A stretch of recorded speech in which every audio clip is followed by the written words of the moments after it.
Voilà, je l'ai dit tout à l'heure, c'est pour moi vraiment un grand privilège d'être parmi vous ce matin. Ça va, j'espère que les masques ne sont pas trop pesants pour vous. Si vous avez besoin de prendre un peu d'oxygène, juste une petite bouffée d'air, vous pouvez. Alors, je suis très heureux d'être parmi vous ce matin, surtout que nous avons Will qui va faire sa profession de foi aujourd'hui.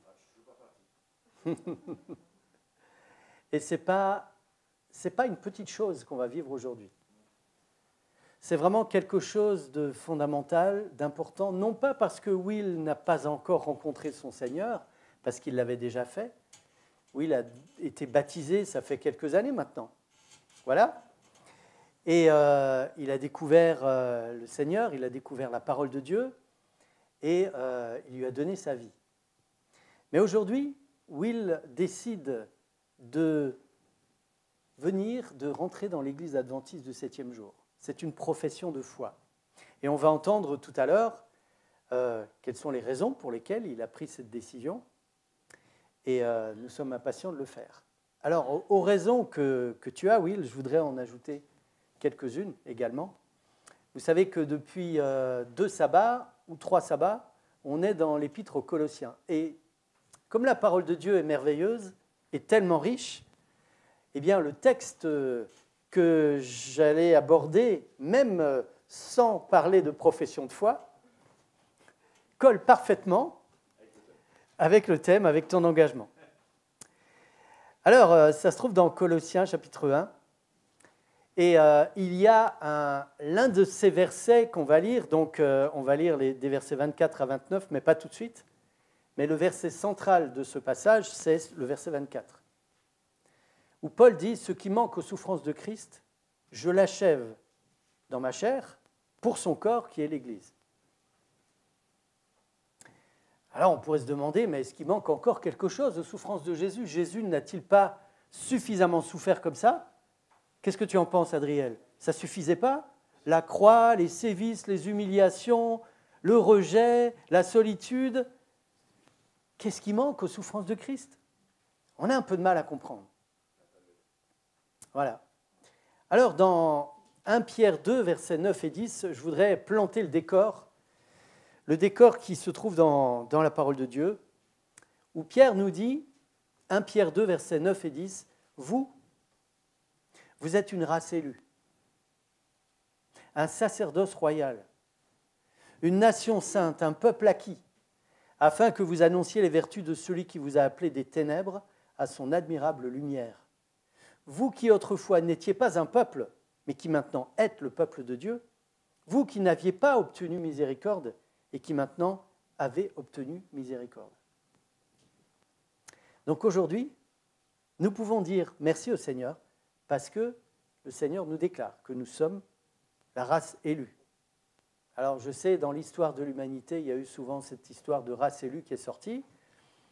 Les derniers qui ont annoncé ça, c'était les nazis. Et il y en a eu d'autres avant.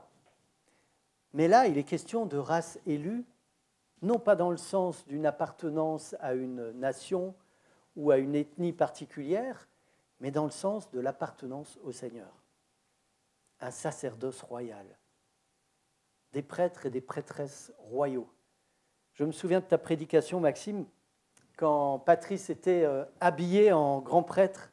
C'était absolument magnifique. Eh bien, nous sommes également une nation sainte, c'est-à-dire le Seigneur nous a unis les uns avec les autres et un peuple acquis, parce que le Seigneur nous a acquis, il nous a rachetés, vous le savez.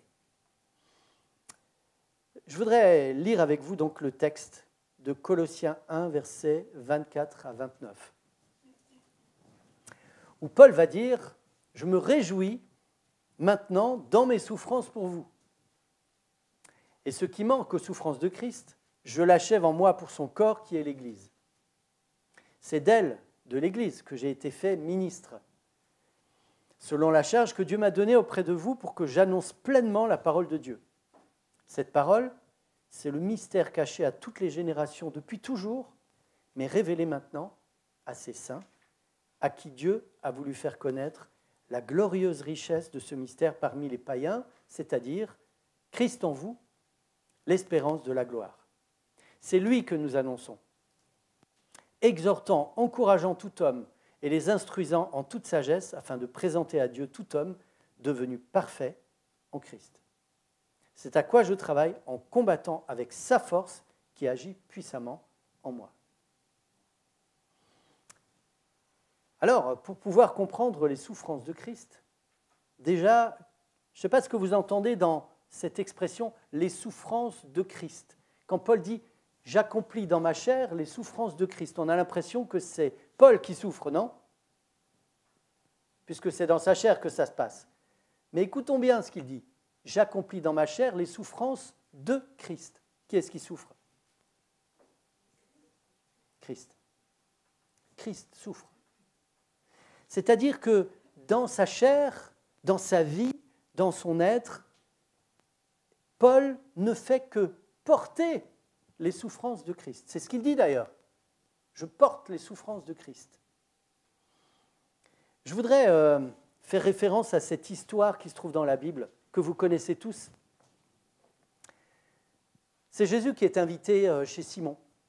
Simon, l'ex-lépreux. Probablement que Simon a invité Jésus chez lui pour le remercier de sa guérison. Et certainement que Simon est très heureux de ça.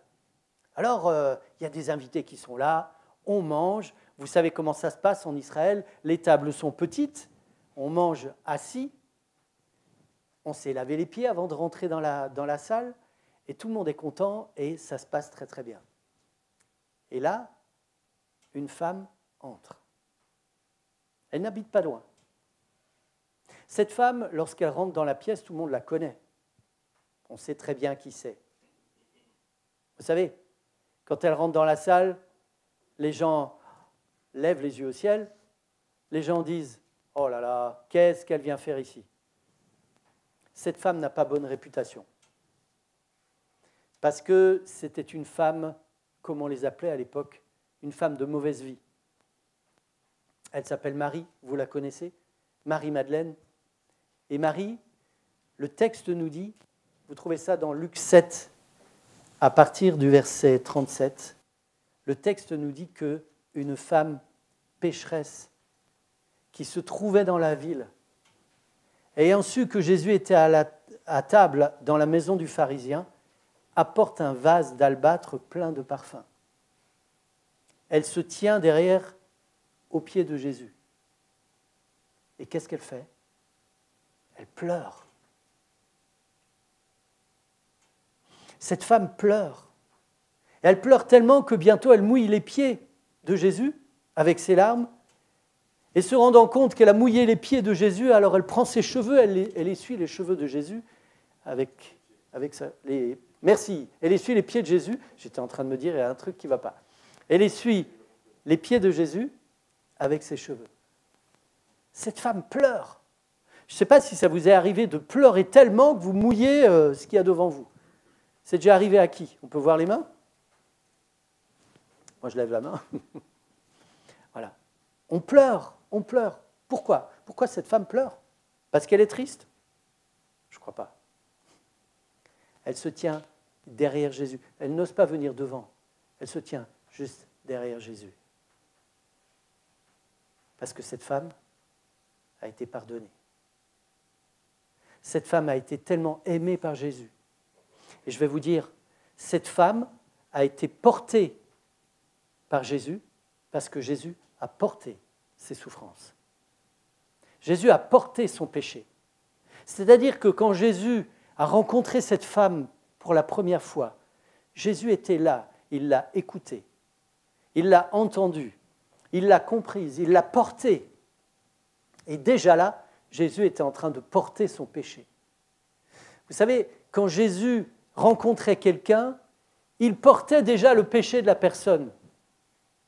Parce que Jésus souffrait tellement de voir cette personne souffrir à cause du péché, que Jésus embrassait ce péché, il le prenait déjà sur lui.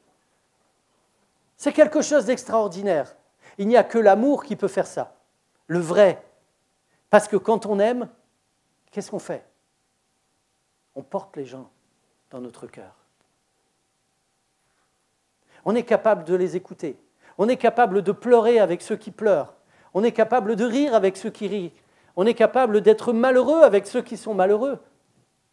Et on n'est pas malheureux de ce que les autres nous font. On est malheureux du malheur des autres. Quand Jésus a rencontré cette femme a été littéralement portée par Jésus. Ça vous est arrivé de vous sentir porté par Jésus? Il n'y a rien de plus beau. Quand on va vers notre Sauveur et qu'on accepte d'ouvrir notre cœur, et c'est ce que Marie-Madeleine a fait. Elle a ouvert son cœur à Jésus.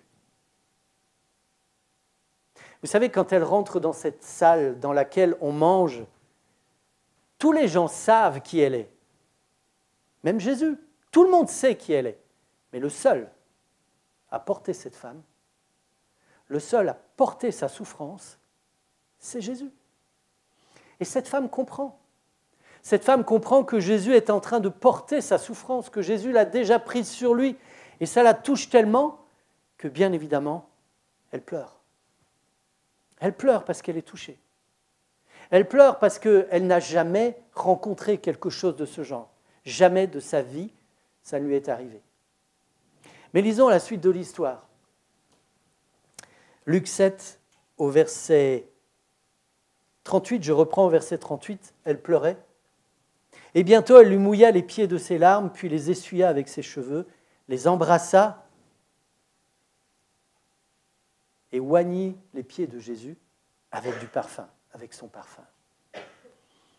Le pharisien qui l'avait invité, voyant cela, se dit en lui-même, si cet homme était un prophète, il connaîtrait qui et de quelle espèce est cette femme qui le touche. Il connaîtrait que c'est une pécheresse. Parce que vous comprenez, le pharisien, il sait qui elle est. Qu'est-ce qu'il porte, le pharisien, pour Marie? Rien. Il la regarde, il la montre du doigt et il dit, toi, tu es une pécheresse. Et Jésus prend la parole au verset 40 et lui dit, Simon, et remarquez la douceur de Jésus. Simon, j'ai quelque chose à te dire. Maître, parle, répondit-il. Un créancier avait 2 débiteurs. L'un devait 500 deniers et l'autre 50. Comme il n'avait pas de quoi payer, il leur remit à tous les 2 leurs dettes. Lequel l'aimera le plus? Simon répond, celui auquel il a le plus remis, je pense. Et Jésus lui dit, tu as bien jugé.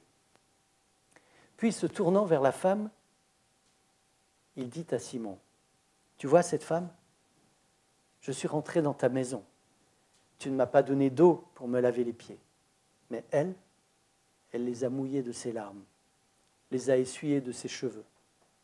Tu ne m'as pas donné de baiser, mais elle, depuis que je suis entré, elle n'a pas cessé de m'embrasser les pieds. Tu n'as pas versé d'huile sur ma tête, mais elle a versé du parfum sur mes pieds. C'est pourquoi, je te le dis, ses nombreux péchés ont été pardonnés, car elle a beaucoup aimé. Mais celui à qui on pardonne peu, aime peu. Et il dit à la femme, il dit à Marie, tes péchés sont pardonnés. Ceux qui étaient à table avec lui se mirent à dire en eux-mêmes, qui est celui-ci qui pardonne même les péchés? Mais Jésus dit à la femme, ta foi t'a sauvée, va en paix. Vous savez pourquoi Jésus dit à cette femme, tes péchés sont pardonnés? Jésus n'est pas encore mort sur la croix. Jésus n'a pas encore payé sur la croix. Mais dans son cœur, il a déjà porté Marie. Il a déjà porté ses péchés. Il a déjà porté sa souffrance. Et vous savez, cette souffrance de Christ, on peut la retrouver dans nos vies. On l'a vécue chacun. Lorsqu'on vient devant le Seigneur et qu'on entend notre Seigneur qui est capable de tout entendre, de tout écouter, qui est capable de nous aimer, même si on est pécheur. Je vais enlever le « si », bien qu'on soit pécheur.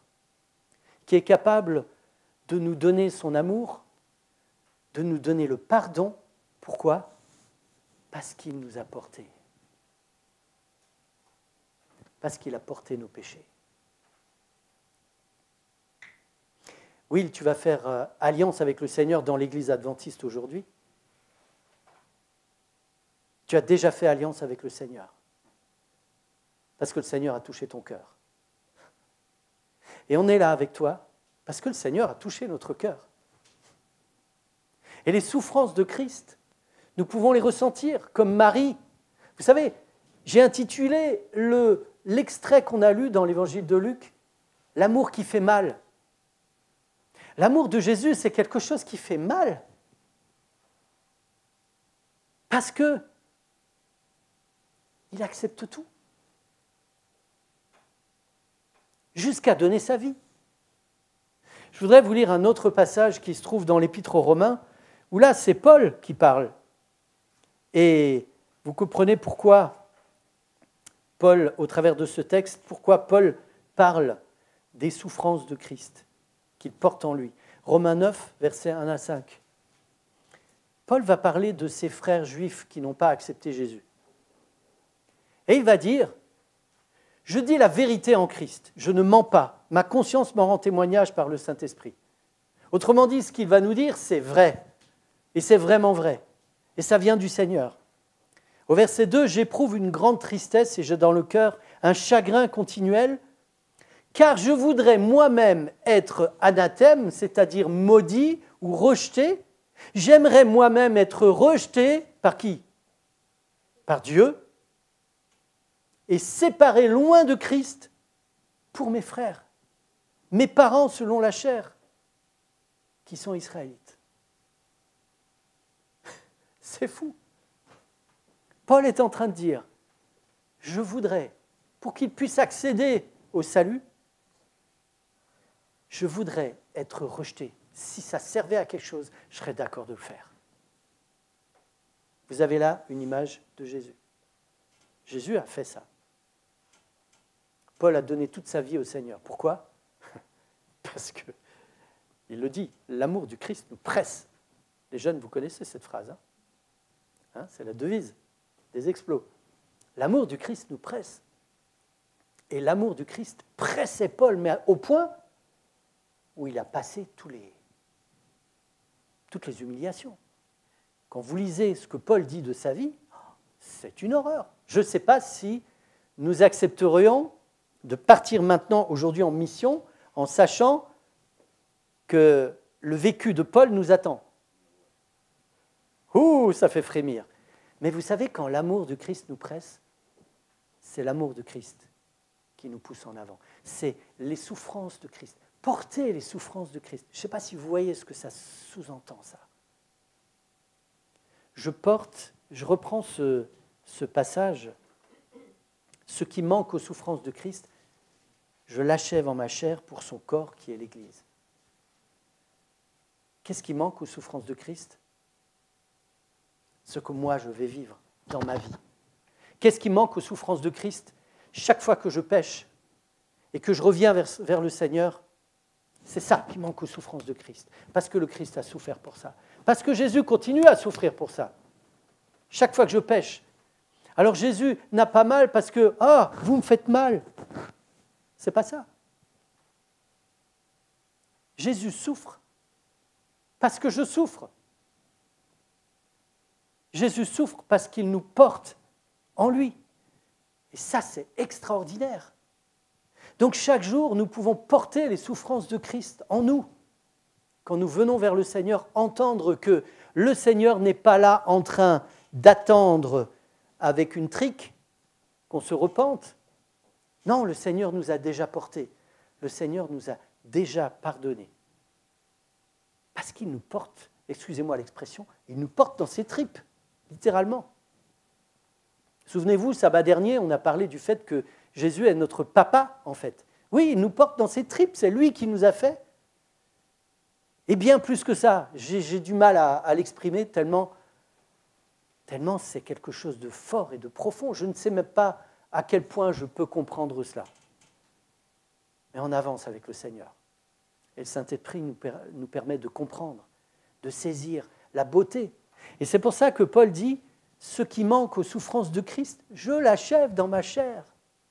Alors c'est non seulement les péchés que Paul commet, Et vous savez bien que Paul continue à pécher, malheureusement, et il le dit lui-même. Le bien que je veux faire, je ne le fais pas, et le mal que je voudrais faire, c'est l'inverse. C'est l'inverse, merci. Ce matin, hein. Donc, le bien que je voudrais faire, je ne le fais pas, et le mal que je ne veux pas faire, je le fais. Qui me délivrera de ce corps de mort? Et il continue en disant, loué soit le Seigneur pour Jésus-Christ. Grâce soit rendue à Dieu pour Jésus-Christ. Parce qu'il a porté. On est là dans un chemin extraordinaire dans lequel le Seigneur nous dit, je continue à souffrir avec toi. Diane, alors merci pour ce texte que tu nous as montré tout à l'heure. J'ai la petite fiche dans ma poche. Alors, je n'ai pas mes lunettes, mais j'ai reconnu le texte. Alors, voilà, ça va bien. Je suis le Seigneur. Oui, je suis un Dieu de pitié et de tendresse. Je suis patient, plein d'amour et de félicité. Je montre ma bonté pendant des milliers de générations. Ça, c'est notre Dieu. Et ce Dieu, il souffre pour nous. Il souffre de notre souffrance. Il souffre parce que nous souffrons. Il compatit. Dans la version seconde, je connais ce texte par cœur parce qu'il est tellement beau. Hein, l'Éternel, c'est Dieu qui se présente à Moïse. Et il dit l'Éternel, l'Éternel. Il y a une virgule après. J'aime bien cette virgule parce que, voilà. On est avec celui qui est là depuis toujours et qui sera là toujours. Et il continue en disant Dieu miséricordieux, compatissant. Compatissant, c'est celui qui souffre avec nous. Et la miséricorde, c'est son amour toujours renouvelé qui nous est donné. Marie-Madeleine avait compris ça. Marie-Madeleine portait les souffrances de Christ parce qu'elle est derrière Jésus et elle pleure. Elle pleure. Et c'est magnifique. Ce sont des pleurs de vie, des pleurs de salut, des pleurs de bonheur, des pleurs de libération. Et je voudrais rajouter donc une deuxième chose que Paul nous donne. Les souffrances de Christ, c'est aussi être capable de dire, comme Paul, je voudrais être rejeté pour que eux puissent avoir accès au salut. C'est avoir tellement mal de l'éloignement des autres du Seigneur, tellement mal du fait que les gens ne connaissent pas le Seigneur, qu'on est capable de tout donner. C'est ça, porter les souffrances de Christ, parce que là, on agit comme Christ. C'est-à-dire que les souffrances des autres, on les prend sur nous.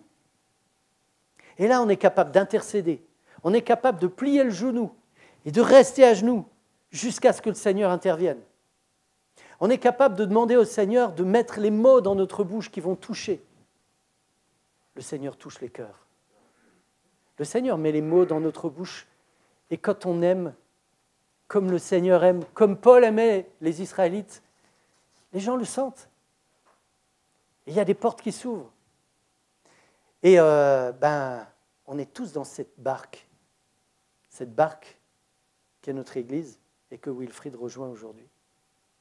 Nous sommes tous porteurs des souffrances de Christ.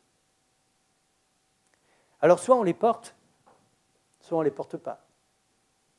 Mais si on ne les porte pas, mais on passe à côté de la vie. Franchement, on passe à côté de la vie. Je voudrais terminer ce message en retournant avec Marie-Madeleine. Regardez le message que cette femme a prêché.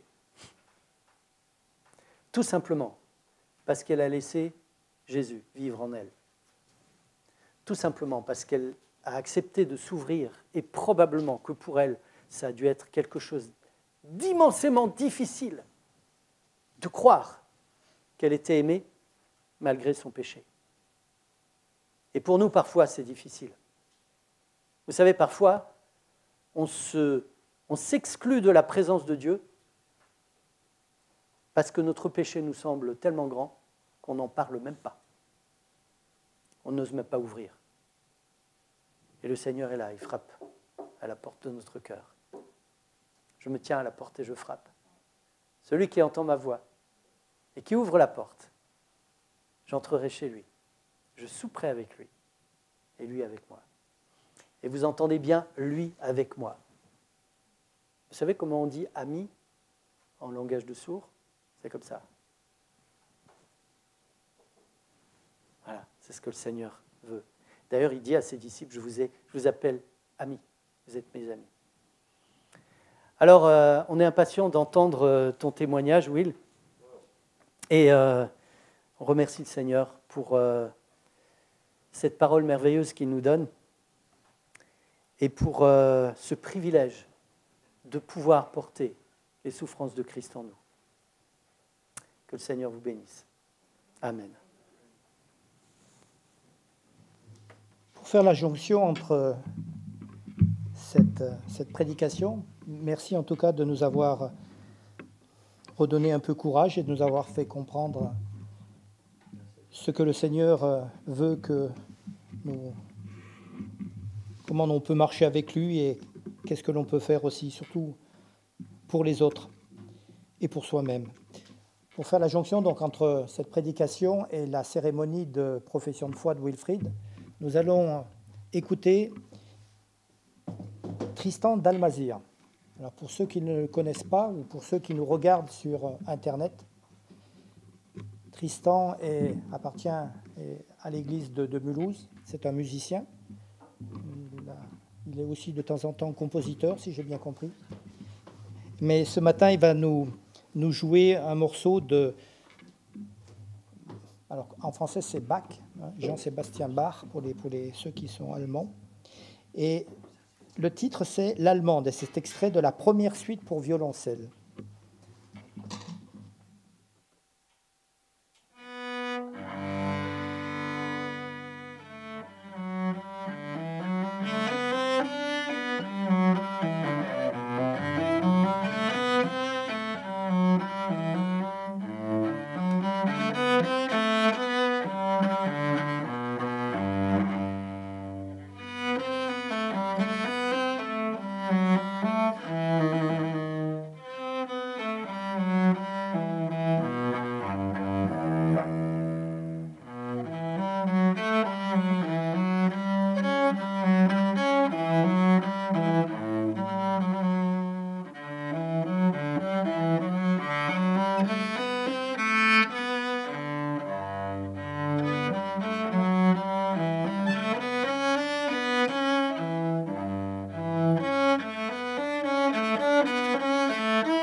Merci Tristan pour ce très beau moment musical. Et je pense que nous pouvons remercier le Seigneur pour le don qu'il t'a donné, le don aussi qu'il a donné à vous, les jeunes qui sommes nos musiciens, parce que c'est une façon aussi de lui rendre gloire que de pouvoir être capable, même si ça demande beaucoup de travail, d'être capable de jouer d'un instrument et de pouvoir élever vers le Seigneur nos prières de cette façon-là ou nos remerciements de cette façon-là. Voilà, maintenant je voudrais vous introduire Maxime Bouvet. Maxime, si tu nous entends, est-ce que tu peux mettre ton micro sur marche et également ta vidéo? Oui. Voilà. Bonjour Maxime. Bonjour Nicole aussi, parce que je pense qu'elle est à tes côtés, c'est ton épouse. Exactement. La plupart d'entre vous, je pense que vous connaissez Maxime et Nicole Bouvet, parce qu'ils sont déjà venus ici. Mais pour ceux qui nous regardent sur les réseaux sociaux ou sur le site de notre église, Maxime Bouvet est un pasteur à la retraite. Il est également conférencier et l'un de ses domaines où il aime nous parler de la parole du Seigneur, c'est l'Apocalypse. Mais ce n'est pas le sujet de sa présence ici aujourd'hui, bien au contraire. Maxime, si je prends l'extrait de Hébreux 13, verset 7, qui nous dit « Souvenez-vous de vos conducteurs qui vous ont annoncé la parole de Dieu ». Est-ce que ça permet d'introduire ce que tu as à nous dire maintenant? Parfaitement. Alors je te laisse la parole et on t'écoute. Nous t'entendons correctement et nous te voyons également. Je vous adresse mes bien fraternelles salutations à vous tous, membres ou visiteurs de l'Église adventiste d'Épinal. C'est avec beaucoup de plaisir que je m'adresse à vous au moment où Wilfried prend son engagement au sein de votre communauté. Voilà bientôt 2 ans que Wilfried et Diana Laure m'ont demandé de les accompagner dans l'approfondissement des vérités bibliques telles que notre Église les comprend et les enseigne. Nous avons suivi le cursus habituel utilisé dans la préparation au baptême, cursus composé de 36 études, même si Wilfried a déjà reçu le baptême par immersion dans la communauté évangélique, scellant ainsi son alliance avec son Sauveur. Bien qu'une grande distance nous sépare, nous avons pu régulièrement nous rencontrer grâce aux moyens informatiques que nous avons maintenant à notre disposition. Ce fut un bonheur pour moi de reprendre tous ces sujets avec ces 2 personnes matures, assoiffées de vérité. Le pasteur, en effet, n'est jamais aussi heureux que lorsqu'il peut enseigner les vérités contenues dans la parole de Dieu. À l'occasion de ces entretiens, j'ai pu me rendre compte que Wilfried possédait un bon sens naturel qui le prédisposait à une lecture avisée des textes bibliques. S'il avait déjà acquis de sérieuses convictions concernant le salut en Jésus-Christ, ces entretiens avec Diana Laure avaient suscité une vraie curiosité pour des thèmes qu'il n'avait pas eu l'occasion d'aborder. J'ai pu apprécier sa satisfaction à reconnaître le bien fondé de l'approche qui lui a été proposée, même quand elle semblait contredire ce qu'il avait appris. Ce fut le cas, par exemple, pour les études sur la loi de Dieu, au cours desquelles il prit conscience de l'importance de ce sujet, au point qu'il désira très vite mettre sa vie en accord avec le décalogue, notamment sur la pratique du jour du repos, malgré les difficultés que cette décision engendrait dans sa vie. L'étude du livre de Daniel, introduisant celui de l'Apocalypse, lui fit aussi découvrir des sujets restés jusque-là confus. La compréhension des promesses qu'ils contiennent contribua grandement à le convaincre de la mission spécifique que Dieu a confiée à son peuple en ce temps de la fin. Son désir de servir le Seigneur au sein de la communauté qu'il accueille aujourd'hui et dont le témoignage l'a fortement encouragé, m'est apparu évident.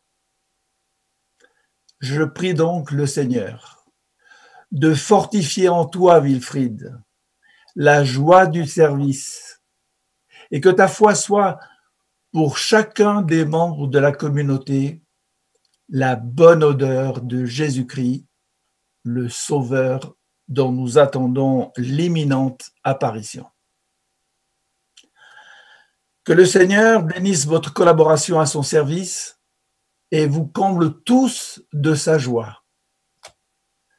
Dans l'attente d'une prochaine occasion où nous pourrons, je l'espère, nous rencontrer, mon épouse se joint à moi pour vous souhaiter une bonne fin de service de culte.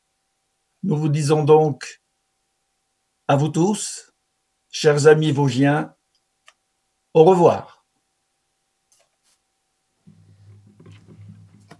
Toute la salle te dit au revoir, mais puis-je te demander de rester connecté?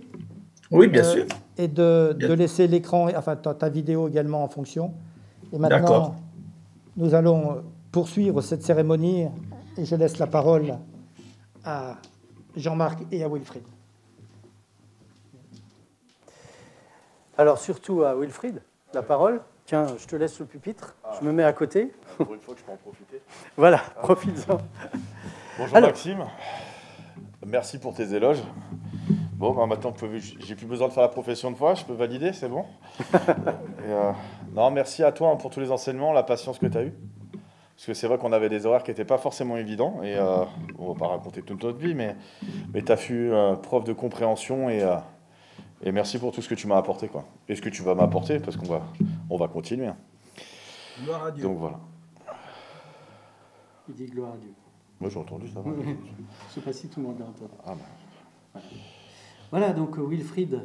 Alors, qu'est-ce qui t'a amené dans l'église adventiste? Une fille. on te laisse partager ta profession de foi et ton témoignage. D'accord. Bon, avec un peu plus de sérieux, voilà, ceux qui n'ont pas l'habitude. Voilà. Donc moi, Wilfried Tano, je désire solennellement prendre devant vous en fait mon engagement. Oui, je crois que la Bible est la parole de Dieu, écrite par l'inspiration des prophètes. Elle constitue le seul critère de notre expérience de foi, effectivement, et notre conduite en tant que chrétien. Et je crois qu'il est de mon devoir de l'étudier régulièrement, ainsi que la prière, qui est pour moi une source de respiration et de vie à chaque instant. Je crois que la Bible nous donne l'assurance du prochain retour de Jésus-Christ, et je dis Amen. Par sa deuxième venue, Jésus nous donnera la vie éternelle à ceux qui seront sauvés, puis établira une nouvelle terre exempte de mal. Cet événement est littéral, visible et de portée mondiale. Il constitue notre bienheureuse espérance, et surtout la mienne aussi, mais sans connaître de date, mais nous savons qu'en fait, son retour est proche. Je crois que la Bible enseigne l'existence d'un Dieu unique et éternel, j'ai envie de dire Amen, ainsi que l'unité totale du Père, du Fils et du Saint-Esprit. La divinité se caractérise par sa justice, son amour à l'égard de l'humanité. La Bible enseigne que Jésus, étant entièrement divin et entièrement humain, il est le seul par qui nous pouvons être sauvés. Grâce à son ministère et notre faveur, et par sa mort à notre place, il est devenu notre seul médiateur avec Dieu. Je crois que la Bible enseigne la vie, la mort et la résurrection de Jésus, le moyen par lequel Dieu nous propose d'être sauvés. Sa mort expiatoire libère du péché et de la mort quiconque accepte la foi en Jésus comme son sauveur personnel. Elle nous assure le pardon de Dieu, la force de vivre une vie éternelle en harmonie avec lui et la loi. J'ai Jésus comme sauveur personnel depuis déjà très longtemps,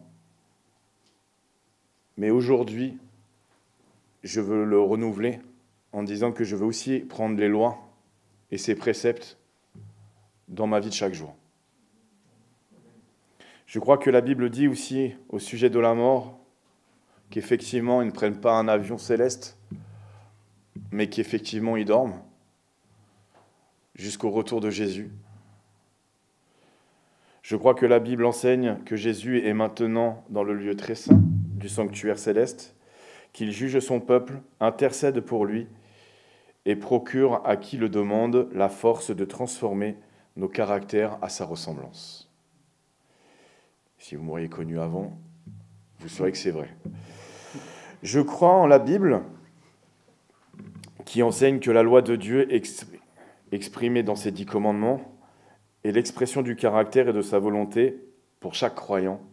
La Bible nous invite à nous y conformer par la puissance de Christ en nous et à observer son 4e commandement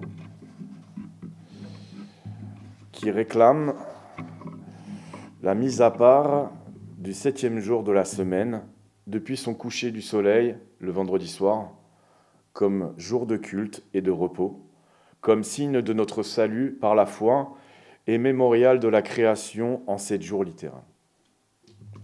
Je crois en la Bible qui enseigne que notre corps est le temple du Saint-Esprit et que nous devons l'honorer.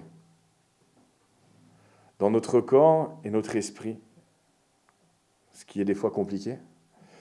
Ainsi, nous choisissons de nous abstenir et de m'abstenir de nourriture impure. Au revoir le cochon. Toi et moi, on a une longue histoire, mais c'est fini. Les boissons alcoolisées, effectivement. Le tabac et toutes les drogues et choses néfastes. Je choisis aussi la sobriété et la décence dans mes vêtements et rejette tout ornement mondain et préfère la parure la plus modeste ainsi qu'un caractère bien dévoué. Je crois en la Bible qui enseigne que le Saint-Esprit nous a donné comme instrument à notre transformation à l'image de Dieu. Il communique ses dons pour nous équiper au service et au témoignage. Parmi eux se trouve le don de prophétie, qui s'est manifesté dans le ministère d'Ellen White. Au début, quand j'ai entendu parler d'elle, je me suis dit, mais qui est cette personne ? Au début, j'ai dit, mais ils sont fous. Et puis, en apprenant à lire, effectivement, j'ai pu me rendre compte qu'il y avait beaucoup de véracité dans ses propos et qu'effectivement, elle était bien éclairée et qu'on peut confirmer qu'elle a eu le don de prophétie. Je crois que la Bible enseigne que nous sommes des économes de tout ce que Dieu nous confie et nous invite ainsi à manifester notre reconnaissance et notre consécration à Dieu en lui rendant la dîme de nos revenus et en apportant nos offrandes. Comme la Bible le dit, et maintenant vous le savez, j'ai été baptisé le 14 mai 2006 par immersion, effectivement, dans une église évangélique. J'ai décidé à ce moment-là de croire en la résurrection à travers le baptême, symboliquement, qui représente la renaissance à travers Christ. Je crois en la Bible qui nous enseigne que l'obéissance au commandement et à la foi de Jésus et le témoignage de Jésus constituent les caractères de l'Église du reste de la fin des temps. Et qu'elle s'applique à l'Église adventiste du 7e jour et que Dieu l'a suscité pour inviter nos contemporains à se préparer au retour de Jésus. Et oui, je veux devenir membre de cette famille. C'est mon plus grand souhait et je me réjouis de pouvoir enfin me dire être membre avec vous. Voilà. Amen. Tu as préparé un témoignage? Oh là! Si vous n'avez pas mangé, je vous invite d'y aller, parce que s'il y a un témoignage, il risque d'être un peu long. Donc, comme on disait, voilà, je suis maintenant âgé de 40 ans. Ça fait long, hein. Et je suis né dans une famille évangélique. Voilà, j'ai fréquenté depuis ma tendre enfance l'église. Au début, j'avais une petite assemblée, un peu comme ici. C'était une annexe d'une grande assemblée de la région parisienne. Nous étions dans le quartier de Porte de Dauphine. Voilà, c'était un peu familial comme ici. On prenait le temps d'apprendre à ce qui était l'amour de Dieu pour tout à chacun. Nous, les petits, on avait ce qu'on appelle l'école du dimanche. Voilà, c'était sympa, hein. Puis pour les parents, c'était pratique, ça évitait d'avoir les marmots dans les jambes. Et bon, on étudiait quand même, hein. Attention, on était sérieux. Et puis après, vers l'adolescence, j'ai eu plutôt vers 10 ans, on va dire qu'en fait, on a été obligé de revenir vers l'église parce que l'annexe ne pouvait plus rester. En fait, le bailleur ne reconduisait pas le bail, donc nous sommes retournés. Et là, tout d'un coup, ça a été le grand changement dans ma vie. Je me suis retrouvé d'une petite église d'une 50aine de personnes à une église de 300 à 400 personnes. Ça m'a fait un choc. L'église du dimanche ne ressemblait plus à ce que je connaissais. Les gens qui y étaient avaient une culture qui m'était différente. Et puis, je m'y suis pas retrouvé. Puis le dimanche matin, ça m'énervait de me lever, quoi. Donc j'ai prétexté à mes parents plein d'excuses, mal au ventre, etc., plein de techniques, pour essayer de rester à la maison. Et les dessins animés m'éduquaient, au lieu de prendre la Bible. Ensuite, vers 23 ans, j'ai voulu faire plaisir à ma mère, parce que pendant ce temps-là, je vivais ma vie, et ma mère n'a jamais lâché. Et vous, maman, vous savez ce que c'est que quand on est têtu pour ses enfants, et de se mettre à prier.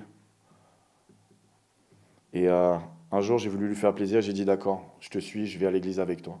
Et ce jour-là, je ne pensais pas que j'allais faire la plus belle des rencontres. J'ai revu Jésus.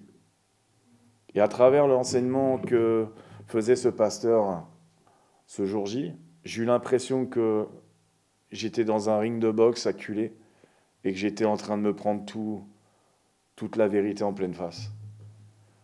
Dans mon esprit, je critiquais, et à l'instant T derrière, j'avais une réponse qui démolissait mes soi-disant véracités. Puis j'en ai voulu à ma mère. Je dis, attends, tu m'avais dit ce jour-là, c'est pas pour moi. Puis j'ai fait, qu'est-ce que t'as raconté toute ma vie au pasteur? Et ma mère me dit, mais je n'ai rien dit. Puis à la fin du culte, le pasteur est venu nous voir, et dans ses yeux, j'ai bien vu qu'il ne me connaissait pas, en fait. Et j'ai compris qu'effectivement, je ne pouvais plus me mentir à moi-même. C'était bien Dieu qui décidait de me parler ce jour J. Donc j'ai décidé de rejoindre la paroisse, comme on dirait. J'ai accepté de revenir régulièrement à l'église. Le pasteur est devenu comme un père pour moi. J'ai pu dire des choses que je ne pouvais pas forcément dire à mon père, parce que mon père n'était pas peut-être prêt en tant qu'homme à entendre certaines choses, mais lui, en tant que pasteur, a su m'écouter, me dire que si j'attendais d'être aussi blanc que neige, ben, je risquais pas d'être sauvé, qu'à un moment donné, il fallait faire un choix, et que c'était en faisant ce choix-là que Dieu pourrait me changer. Donc j'ai décidé d'arrêter d'être un sympathisant de Dieu et de devenir un enfant de Dieu. Et le 14 mai 2006, j'ai pris le baptême. Ça a été un des plus beaux jours de ma vie, avant celui-ci. Et j'ai pas compris qu'en fait, je rentrais en guerre avec une personne et toute une armée. Ce qui fait que dans ma vie de tous les jours, parfois ça a pu être compliqué, comme à tout à chacun. J'ai voulu changer de métier. J'ai arrêté le commerce pour me relancer dans ma passion première qui était la voile. Et j'ai supplié Dieu de me dire si c'était ma voie. Et vous savez, quand Dieu dit que les portes sont ouvertes, les portes sont ouvertes. J'ai pu passer mon diplôme de moniteur de voile en 2007, sachant que quand j'ai été me présenter pour passer l'examen, on m'a dit « Mais monsieur, vous avez de la chance parce que le diplôme de vos expériences se termine dans 2 mois. » Ensuite, j'ai voulu passer mon diplôme de brevet d'État, qui maintenant s'appelle un brevet jeunesse et sport. Et là, j'ai fait preuve d'arrogance. je n'ai pas compris qu'au démarrage, j'étais béni par Dieu parce que Dieu me conduisait. J'ai cru que c'était mes propres capacités. Et je me suis rétamé pendant pas mal d'années. Je me suis repris à 4 fois pour pouvoir avoir ce diplôme-là. Parce que même dans l'adversité, je suis têtu. Alors imaginez maintenant quand je vais travailler avec Dieu ce que ça va être. Et en 2011, c'était ma dernière deadline. Et je me suis humilié. J'ai dit, mais Seigneur, mais pourquoi j'y arrive pas? Et le Seigneur me disait, mais tu arrives pas à quoi? Alors j'ai dit, papa, je reconnais que je suis arrogant, que je suis grande bouche, que j'ai tendance un peu à me la raconter. Mais là, ce diplôme, je comprends pas pourquoi je peux pas si c'est tes plans. Et le Seigneur m'a fait un rêve à travers un songe où, quand je dormais, je me voyais partir en vacances, mais j'avais oublié mes bagages. Et puis d'un coup, il pleuvait. Et ah bah zut, non, j'ai pas de parapluie, j'ai pas de kawaii, j'ai rien. Puis d'un coup, il fait beaucoup de soleil. Et ah mince, je suis avec un gros manteau bien lourd et tout, et je comprends pas. Et le Seigneur me dit, mais je suis toutes ces choses-là que tu as besoin pendant ça. Je suis ça. Mais si tu pars sans moi, t'étonnes pas qu'il t'arrive des bricoles. Alors je me suis humilié. Et 2011 a été pour moi le point culminant pour me faire comprendre que jamais je remarcherai en arrière, que je resterai avec Dieu jusqu'au bout. J'ai réussi à trouver une formation en Bretagne, près de chez moi, là où j'ai appris petit la passion de la voile. J'ai eu l'impression de rentrer, vous savez, quand on rentre à la maison et qu'on est dans un petit cocon. J'ai eu des formateurs extraordinaires qui ont été, même s'ils n'étaient pas forcément chrétiens, de vrais témoignages qui m'ont encouragé, qui m'ont redonné en fait le premier amour de cette passion et surtout de transmettre. Et quand j'ai dû passer mes examens, à un moment donné, les choses sont passées de manière assez sportive. Il faut savoir qu'en brevet d'État, vous devez maîtriser tous les supports nautiques. Que ce soit de la planche à voile au plus gros bateau, vous devez tous les maîtriser en tout type de conditions. Et en habitable, ce n'était pas forcément le support que j'aimais le plus ou où j'étais prédestiné à faire, mais le Seigneur m'a dit on y va quand même. Un jour, dans des conditions musclées, j'étais à l'avant en train de manœuvrer et à un moment donné, le bateau s'est couché du côté des voiles à plus de 90 degrés. Et j'ai basculé en arrière. Vous avez des filières sur les bateaux pour nous éviter de tomber. Ma jambe droite s'est bloquée dedans et je me suis retrouvé le corps dans l'eau. Et au lieu de m'enfoncer dans l'eau, j'ai eu comme des mains qui me poussaient avec le dos en me disant « Mon enfant, tu tomberas pas ». Et moi qui étais pris de panique, c'est fou, des fois on se la raconte, on parle et puis on se dit « On chialera pas ». Mais à ce moment-là, je voyais qu'une corde et je me suis dit « Seigneur, c'est ma seule corde, c'est ma survie ». Et c'est comme si l'eau entendait et m'a poussé pour que je puisse l'attraper. Ce qui m'a permis de sortir de là. Et mon équipage était en panique parce que pour eux, j'étais à la mer. Pour eux, c'était homme à la mer, homme à la mer. Et j'ai dit non, je suis là. Et tout le monde m'a regardé avec des yeux en disant mais quoi? Mais t'as fait quoi? J'ai dit moi, j'ai rien fait. Mais j'ai un garde du corps. Ensuite, comme si ça suffisait pas, il a fallu le jour J de l'examen revoir des conditions musclées en habitable, mais cette fois-ci, je devais conduire. Et mes copains n'étaient pas tout à fait confiants. Pas que j'étais maladroit, mais on peut dire que j'étais pas les champions qui actuellement se préparent pour faire un tour du monde. On va dire qu'au niveau de la finesse, chérie, ça tu sais, la finesse et moi, ça fait deux. Je suis plutôt condition sportive, mais ce jour-là, j'ai dit Seigneur, je dois conduire, je dois être au top pour mes collègues, pas pour moi, mais je veux que mes copains qui passent l'examen le passent dans les meilleures conditions possibles. Et j'ai dit là, papa, je suis limité.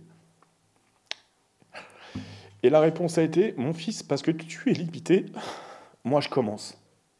Là où tu es faible, je suis fort. Et là, j'ai compris qu'en fait, c'était un ange qui tenait la barre.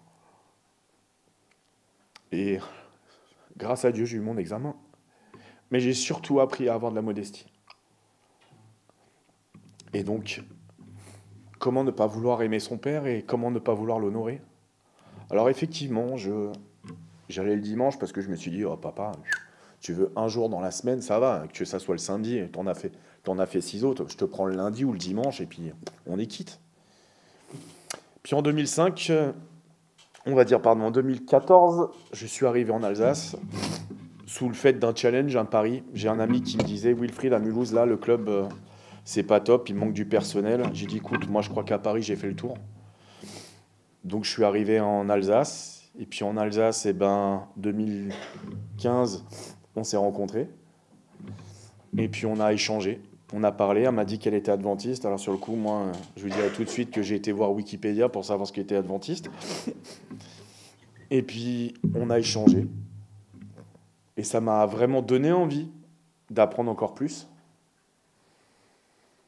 Et puis j'ai eu tellement de soif qu'après, à travers ça, je t'ai rencontré, toi, Evelyne. Vous avez eu, pour moi, c'est mon petit frère d'adoption. Vous avez vu Tristan jouer. J'ai rencontré encore une famille plus grande et chaleureuse. Et comme ça ne suffisait pas, on s'est rencontrés quand je suis arrivé à Épinal. Et puis depuis, j'ai plus envie de vous quitter. Et puis j'aimerais pouvoir, si vous l'acceptez, proposer mes modestes services afin de pouvoir continuer à avancer pour l'avancée du Christ. Bon, je crois que là, j'en ai assez fait. Bon, Maxime, j'espère que je t'ai pas endormi. T'as vu, j'ai mis la chemise blanche, hein. Je t'ai écouté. On n'a pas trouvé le nœud papillon ce matin. Non, mais il n'en voulait pas. Il avait dit c'était chemise ou avec cravate. Alors j'ai dit ça sera chemise. Puis je voulais dire que je t'aime énormément et que tu as été aussi une de mes plus belles rencontres et j'espère qu'on va continuer à faire du chemin ensemble. Volontiers.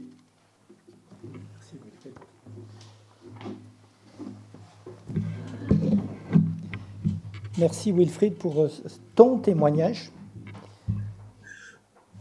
Je pense que lorsqu'on aura la possibilité d'être tous ensemble, sans cette épée qui est au-dessus de nos têtes, qui est le virus, il faudrait de temps en temps, soit les après-midi, soit le soir, qu'on ait ce genre de témoignage, c'est-à-dire qu'on puisse tous dire comment on a rencontré Christ, qu'est-ce qu'il a fait pour nous, qu'est-ce qu'il a changé dans notre vie, en bien ou en mal parfois. Enfin, quand je dis en mal, c'est quand on a dû avoir des luttes, parce que ça nous réconforte, parce que ça nous fait comprendre qu'on a tous des cheminements différents.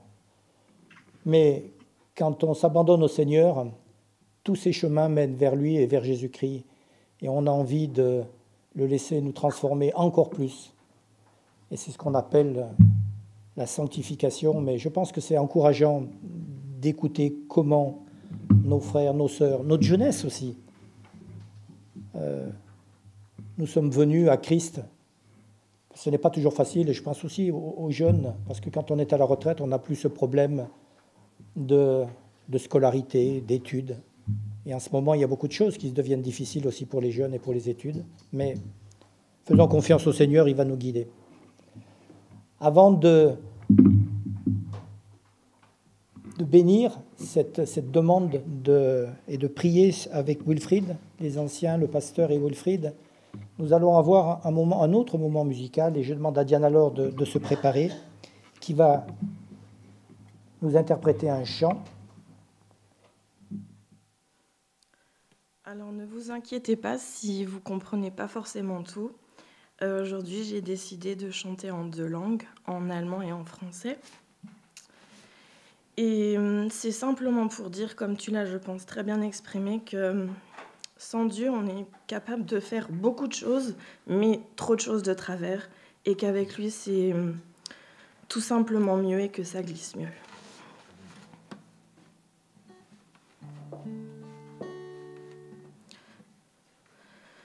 Ohne dich wäre ich verloren.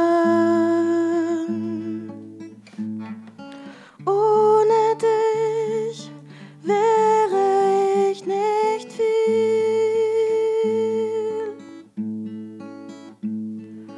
Ohne dich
Sans toi, je n'existais que par moi. Sans toi, j'irais dans les combats.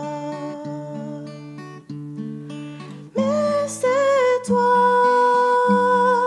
qui éclaire mon chemin. C'est bien toi qui reste là, tout près de moi.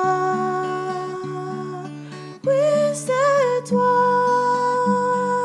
qui m'as fait de ses mains. Oui, c'est toi, mon Père et mon roi. Mon Père et mon roi.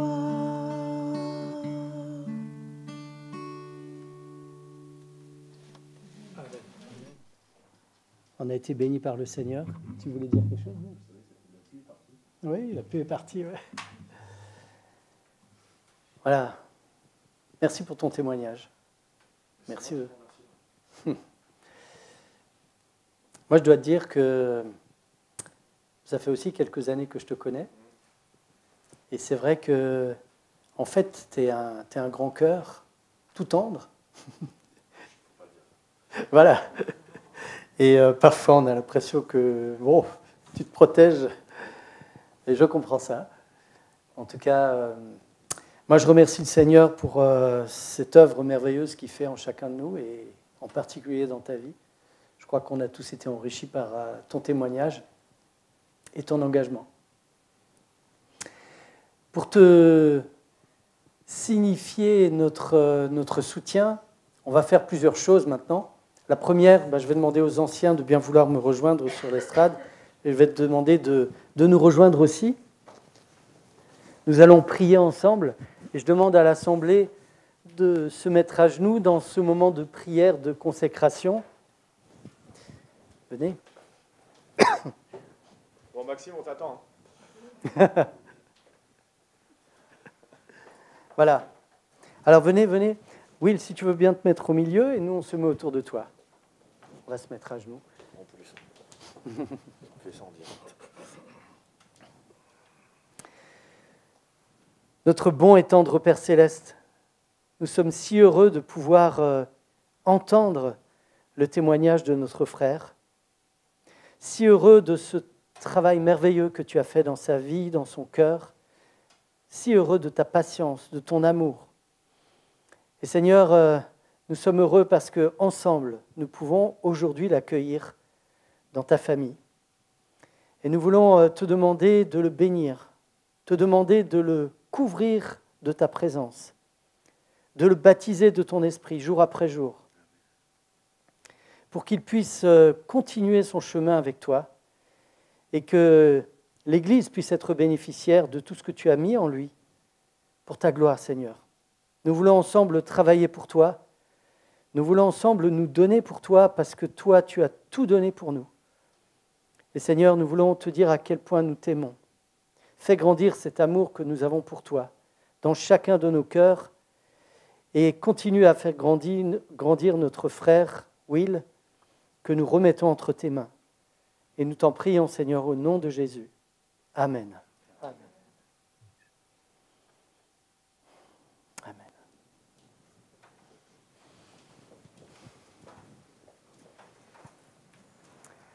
Voilà. Alors, maintenant, nous avons un moment très particulier également. Les anciens, vous pouvez rester là. Parce que vous savez que lorsque l'on rentre dans l'église, il y a un vote qui est pris. Voilà, alors je voudrais demander à tous ceux qui sont en faveur de l'accueil de Will dans notre église en tant que membre à part entière, que vous puissiez lever la main pour le manifester. Tu as le droit de lever ta main aussi. Voilà, merci beaucoup.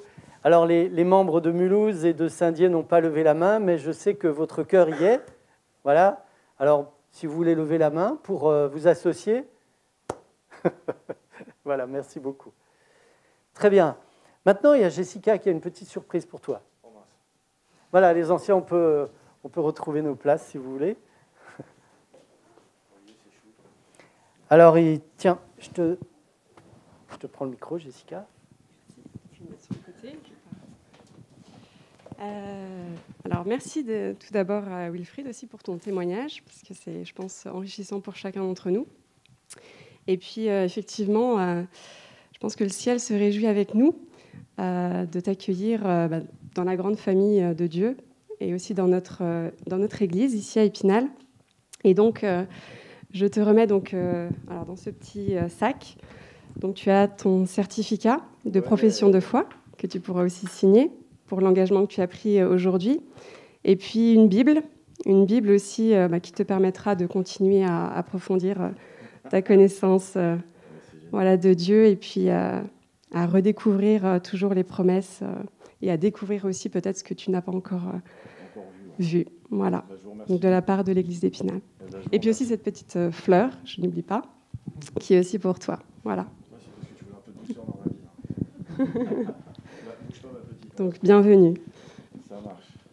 Au micro, faut parler. J'ai pas une voix assez forte pour qu'on m'entende. Eh ben, écoutez, je tiens vraiment à vous remercier. Déjà pour l'épée que vous m'offrez. Voilà. Ensuite, pour m'avoir accueilli. Et déjà pour le témoignage que vous êtes aussi dans ma vie de chaque jour. Voilà. Donc désolé, je ne serai pas végane, mais je ne prendrai plus de cochon. Voilà. Attends, Wilfried, reste là, s'il te plaît. Prête-moi ta Bible. Ah, pourquoi tu me montres Maxime ? Non, parce qu'il y a un message qui a été écrit par Maxime. Ah, parce qu'elle est partie jusqu'à... Ah oui, elle est partie très loin, cette Bible. Alors, attendez, je vais trouver le message. Voilà, cette Bible, elle a été dédiée par Maxime Bouvet, qui te laisse un message, qui te dit à Wilfried, en témoignage d'un passionnant parcours accompli au sein des Écritures, à la recherche de la vérité révélée par l'Esprit Saint.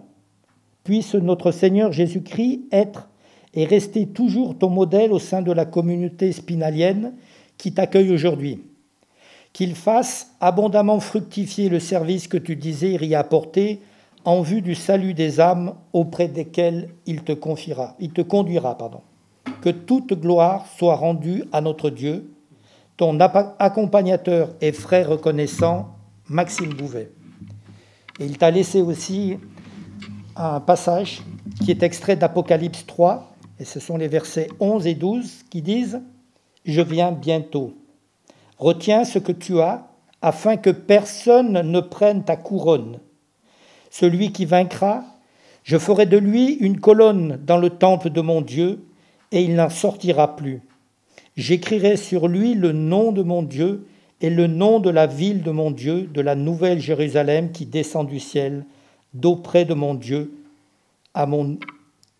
et mon nom nouveau. » Voilà, que ce message, qu'il soit ce témoignage de Maxime Bouvet ou que ce soit ce verset, puisse te rappeler ton engagement, mais également le cheminement que nous avons tous, toi aussi, qui est devant nous, et cette espérance de pouvoir tous se retrouver quand Jésus reviendra.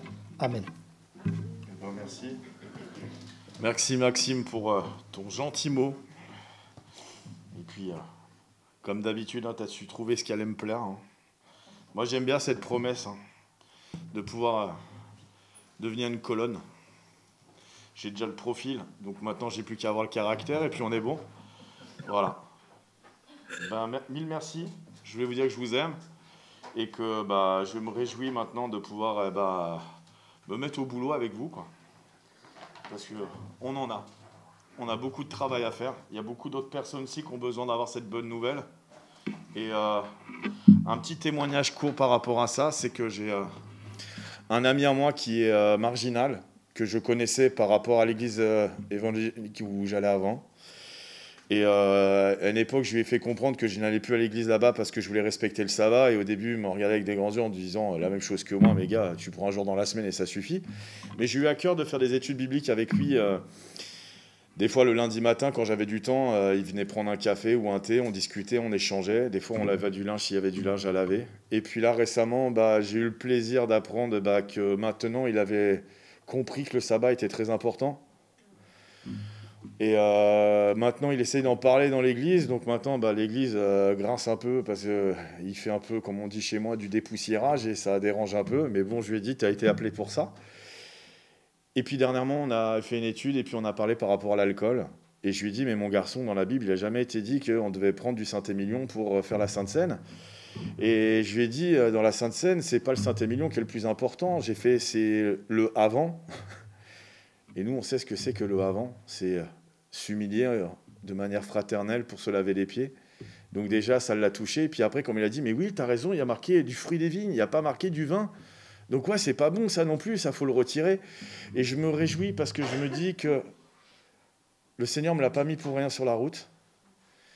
Et je me réjouis que lui aussi fasse les mêmes démarches et qu'il fasse aussi les mêmes découvertes pour que il puisse devenir membre avec nous, quoi. Donc Evelyne, t'étonne pas si un jour tu as un gars un peu chelou qui rentre à l'église de Mulhouse, je l'aurais envoyé. Voilà. Et je voulais vous dire que je vous aime vraiment profondément et que je me réjouis qu'on soit la même famille. Je me réjouis aussi pour toi. Bientôt, hein, l'eau elle est en train de chauffer tranquillement, mais bon, bientôt il va falloir que tu plonges dedans. Et on se réjouit d'avance. Ton cousin et ton tonton, je pense qu'ils sont pareils. Hein, on est tous chauds. On a hâte de devoir prendre le baptême aussi, quoi. C'est bien, profites-en, t'es caché derrière la hein. Voilà. Je vous remercie encore. Je prendrai soin de mon épée et je l'aiguiserai chaque jour. Et puis, toi, ma petite, bienvenue à la maison. Je vous la prête encore un peu.